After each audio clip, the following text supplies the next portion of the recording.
নমস্কার। এবারে পুরো চড়াই কইয়াকাটা পর্যন্ত 2 কিলোমিটার গৈরিবাস থেকে। মোটামুটি বেশ ভালো চড়াই ভেঙে উঠতে হবে।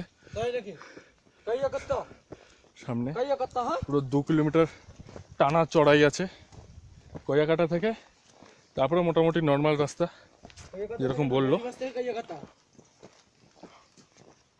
গৈরিবাস থেকে টোটাল সান্দাকফু হচ্ছে 6 কিলোমিটার।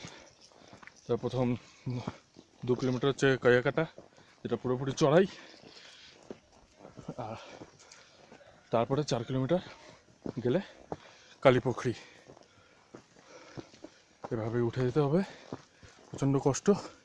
যদিও ঠান্ডা আছে, ওয়েদার ঠান্ডা, বৃষ্টিপাতের এখনো পর্যন্ত কোনো আভাস পাওয়া যাচ্ছে না।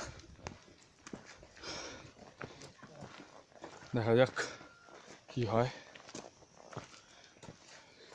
আপাতত এভারেস্ট কিছুটা দেখা গেছে, সেটা দেখি কিছুটা মনটা শান্ত। আবার মেঘে ঢেকে গেছে চারিদিক মেঘে ঢেকে গেছে, আস্তে আস্তে মেঘ ঢুকছে। এখন উঠতে হবে টোটাল। তো আপাতত রাখছি, আবার পরে দেখা হচ্ছে।